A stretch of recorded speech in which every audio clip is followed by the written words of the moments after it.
Hi viewers. Research is a systematic inquiry that use disciplinary methods to find out the solution to the problems. For this purpose, research depends on statistics. Research and statistics are twin brothers. Without statistics, research is meaningless. So today subject is statistics.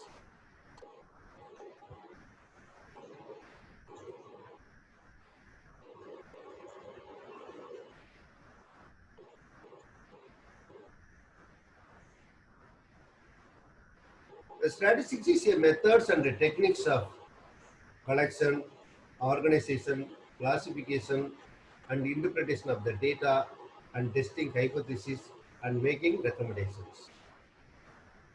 In statistics, we are going to see about mean today. So mean is the mathematical average. So it is the most commonly measured of central tendency. Central tendency means when we collect the hemoglobin of large populations, certain value, I mean cluster of certain value around the central value. This property of concentration of value towards the central value is called central tendency. Other central tendency are median and mode. The mean is the sum of scores divided by the number of scores being summed.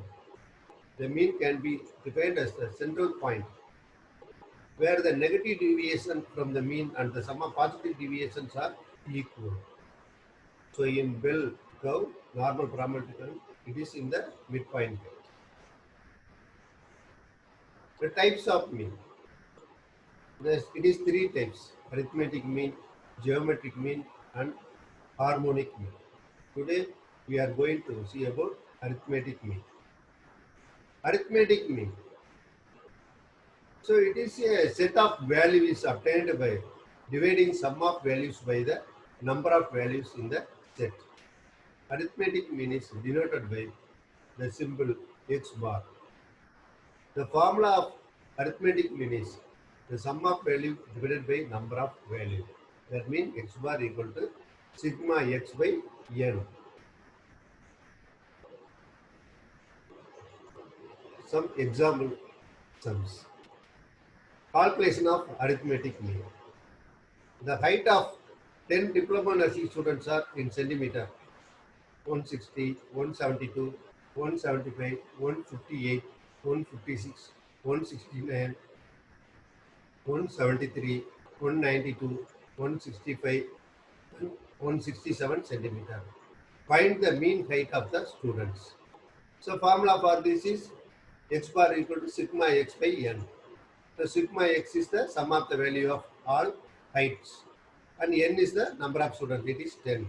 So we can calculate all the heights.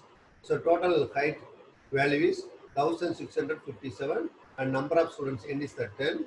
So 1657 divided by 10 equal to 165.7 centimeter. So inferences, the mean height of the diploma nursing student is 165.7 centimeter. Then calculation of arithmetic mean from a discrete frequency table. This is the discrete frequency table. So following data gives the age of 60 students of first year diploma nursing student. Find the mean age. This is the formula. So first box shows age of the students. Second box shows number of students, F.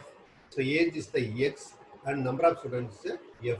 For discrete frequency, the formula is sigma Fx by sigma F. So see the age in years. So 18 years, 15 students. 19 years, 20 students. 20 years, 8 students. 22 years, 15 students. 23 years, 2 students. So find the mean age. So this is the formula for discrete frequency table, sigma Fx by sigma F. So first is the age in years and second is the frequencies and this is the summation of this is the Fx. Then that means frequency is multiplied by the X. So 18 years of 15 students, total 270.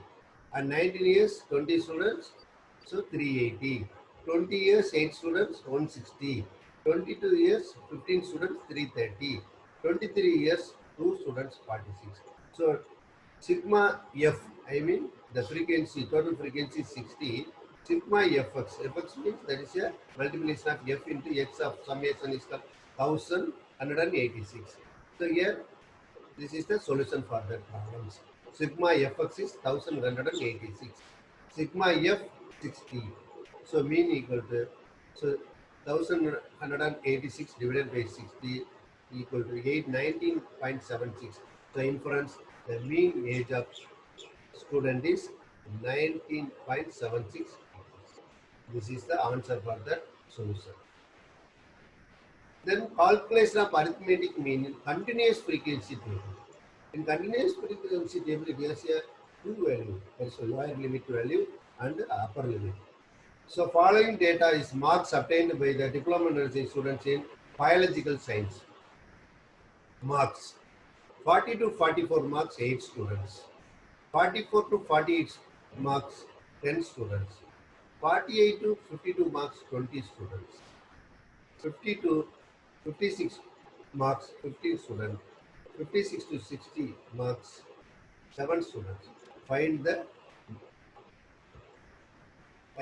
mean.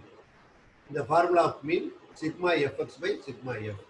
We have a f, but so we have to identify the x value. Here x is the midpoint of the class. So 40, 44. So in the midpoint of the class, the midpoint is find by the add of lower limit with upper limit and divided by 2. I mean lower limit 40 and upper limit is 44. So total 84. 84 divided by 2, 42 is the midpoint. That means x. So this is the calculation of arithmetic mean in the continuous frequency table. So we know the f, 8, 10, 20, 15, 70. So find out the midpoint. So 40 to 44, midpoint is 42. Then we have to multiply with the midpoint with the frequency, that is 8 into 42, 336. And 40 to 48, midpoint is 46. 46 into 10, 460. 48 to 52, midpoint is 50. Then 50 into 20, 1000. 50 to 56, midpoint is 54. 54 into 15, 810. And 56 to 60, midpoint is 58. 58 into 7, 406. So sigma f is 60, sigma fx is 3012. So the solution is mean 3012 divided by 60, the 50.2. The inference mean marks obtained by first year students in biological science is 50.2. So merits and demerits of arithmetic mean. So merits of arithmetic mean certainty. Mean can never be biased. And it is simplicity, it is easy to calculate. Stability, it is a stable measure. Balance, it is a balance the value on either side. Demerits of arithmetic mean. So if in case of incomplete data, we can't draw as the mean. Misleading the conclusion. For example, so for factory A, 3 workers' wages are 60, 70 and 80, average income is 70.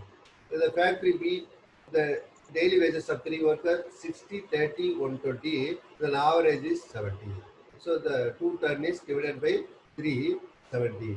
These results are misleading because the workers in 2 factories have same average income but different income structure. So 30 and 120. So sometimes it is misleading the conclusions in the research.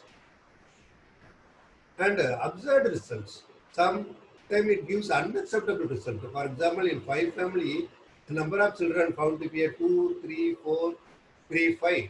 The average number of children per family is total 17 by 5, 3.4. The result is unacceptable because the children cannot be divided into fractions. So far we discussed about arithmetic mean and the examples how to calculate it. Thank you.